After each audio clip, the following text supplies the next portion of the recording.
O REIT que pode surfar a onda da recessão. Acompanhe aqui comigo nesse vídeo que eu vou mostrar para vocês um dos REITs mais importantes hoje no mercado americano que pode surfar muito uma eventual recessão hoje nos Estados Unidos. Seja bem-vindo ao nosso canal central do REIT, meu nome é Ismael. Aqui nós nos dedicamos a falar como obter uma renda em dólar investindo com segurança nos Estados Unidos. Antes de mais nada, o que eu quero explicar aqui desse REIT, né? Quando a gente começa a investir nos Estados Unidos, a gente tem que entender o foco principal do nosso REIT. Um exemplo clássico dele é Store Capital. Você pode acompanhar aqui no card acima um vídeo que eu fiz explicando a tese desse REIT.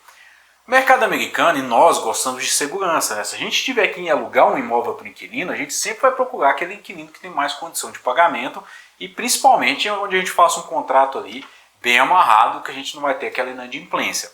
Lógico, isso acontece em todo lugar, o mercado americano sempre focou nisso também, mas quando a gente tem um inquilino de qualidade, a gente vai trocar aquela renda por uma segurança e é lógico que a gente acaba dando um desconto no aluguel.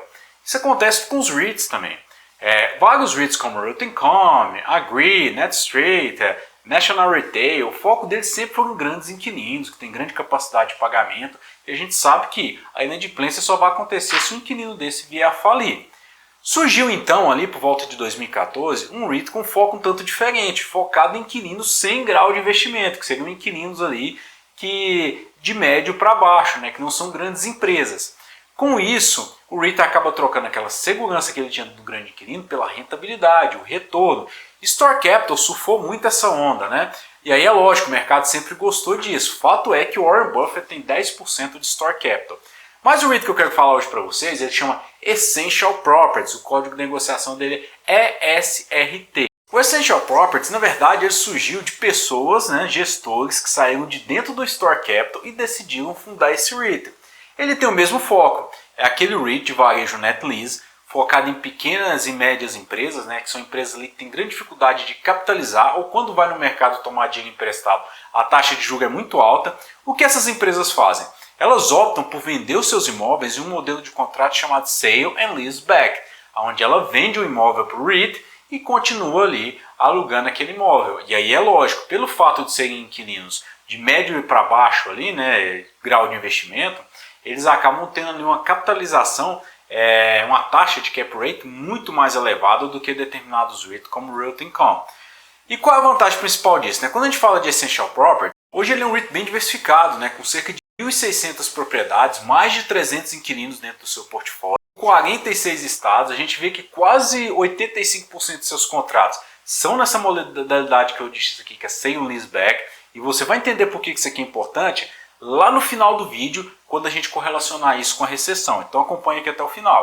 Ele é um REIT bem diversificado, né? A gente vê aqui que seus 10 maiores inquilinos não chega a 19% da sua carteira, e aí, o mais importante, 100% do seu portfólio hoje está alugado, ele não tem vacância nenhuma, né? Isso é lógico porque é um REIT bem recente. E quando a gente fala de Essential Properties aqui, quando a gente fala principalmente dos REITs net lease, a gente tem que lembrar que os contratos médios deles giram entre 10 e 12 anos de contrato remanescente, né?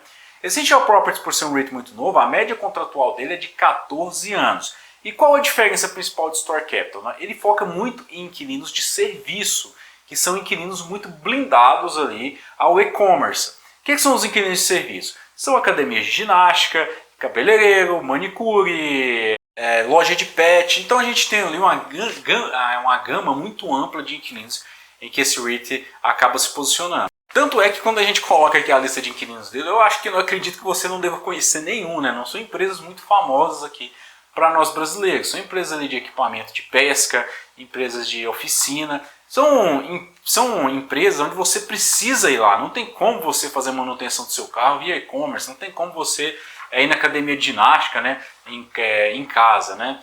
E isso é um fato muito importante para esse REIT aqui. A diferença que ele coloca aqui dentro dos seus imóveis é que ele sempre coloca ali como guidance, orientação de crescimento, é nunca comprar imóveis que sejam voltados para o cinema, que a gente vê a dificuldade que os REITs aqui têm dentro do seu portfólio de cinema, e quando eles investem em academias, eles falam que eles não compram academias que têm piscina. Isso é porque no caso de vacância de um inquilino é muito fácil ele substituir, né? Remodelar todo aquele portfólio e alugar para um terceiro. Então o REIT ele sempre busca isso, uma facilidade de remodelação do seu portfólio. E como eu já falei aqui num vídeo anterior, mostrando quando as principais métricas que a gente olha para os REITs, né, a capacidade de crescimento no seu FFO por ação, a gente vê que o FFO desse REIT aqui vem crescendo fortemente aqui nos últimos trimestres, né? Isso em virtude da quantidade de aquisições que ele vem fazendo e seu modelo de expansão bem acelerado.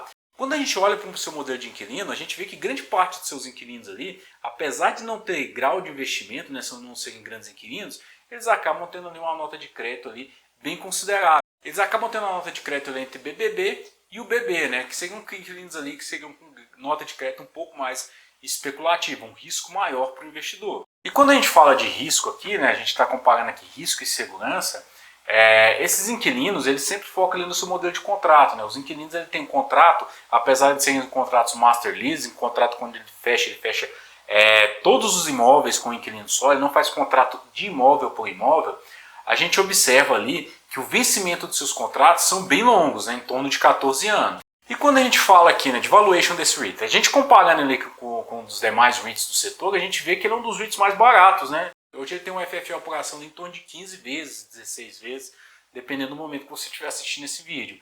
Então, ele é mais barato, inclusive, que a média dos REITs do setor. E quando a gente compara o crescimento desse FFO por ação, a gente observa que ele cresceu cerca de 18%. Ele só fica atrás de outro REIT chamado NetStraight, né, que é um REIT Small Cap que vem crescendo muito, inclusive já falei de NetStraight aqui no canal também. Então o crescimento desse REIT não se compara muito aqui com o valuation dele, né? A gente poderia esperar inclusive um valuation mais esticado aqui comparado com esse crescimento dele. Mas a gente tem que analisar os pontos de risco. Um dos pontos de risco que a gente tem em um REIT, né, que vai nos dar, que nos vai garantir segurança, é a capacidade que ele tem de pagar sua dívida, uma dívida mais baixa. E o Essential Properties, querendo ou não, ele é um dos REITs que tem a dívida mais baixa quando comparado com seus pares do mesmo setor de net lease. Você observa hoje que ele tem uma dívida EBITDA de 4,8 vezes, bem abaixo da média do setor ali, que tinha entre 5 e 6 vezes. Quando a gente fala de retorno, né, vamos falar um pouco mais como que esse REIT retorna aqui pra gente. A gente vê que em roxo está o Essential Properties, que retornou para o investidor mais de 110%. Em laranja a gente vê ali o VNQ retornando em torno de 70%. É um REIT que desde o período em que ele fez o seu IPO, ele já retornou bem forte aqui para o investidor. E quando a gente compara ele com seu irmão gêmeo, né, que é o Store Capital, a gente vê que ele retornou mais inclusive do que o Store, né? De novo, é um REIT bem interessante pelo fato dele ser menor. Um REIT menor, as aquisições que ele faz conseguem entregar mais retorno para o investidor. Então, quando a gente compara Essential Properties com Store Capital, eu diria que Essential Properties hoje ele tem mais capacidade de crescer no curto prazo até do que comparado com Store Capital. Mas, de novo, né, quando a gente fala em dividendo, a gente não olha para os Estados Unidos somente para o tal do dividend yield. A gente vai olhar para o crescimento do dividendo. Isso que você pode ver aqui na tela. Ele é um REIT que cresceu mais de 22% seus dividendos nos últimos 3 anos. Mesmo com todo esse período de pandemia, todas as dificuldades que a gente está vendo com recessão, ele é um REIT que tem entregado retorno aqui para o investidor. E por que eu falo aqui que quando a gente vai investir em dólar, a gente tem que investir em segurança, né? Se você observou aqui esse vídeo até agora, você viu que ele é um REIT bem interessante, mas ele acaba tendo uma certa insegurança com virtude dos seus inquilinos. Por quê? Um REIT Net Lease a gente vai ter dois riscos principais. Um é vencimento de contrato, e os contratos de Essential Properties têm um prazo de vencimento muito longo. E o outro é lógico se o inquilino vier a falir. E aí quando a gente fala desse REIT aqui, a gente tem esse risco, né? Apesar de toda a diversificação que ele tem ali, existe um risco ali de eventuais pontos ali, alguns inquilinos sofrer ali com uma recessão. E por que com a recessão, esse aumento de taxa de juros pode ser benéfico para o Essential Properties? Hoje ele é um REIT que ele tem um prêmio muito grande na NAV, né?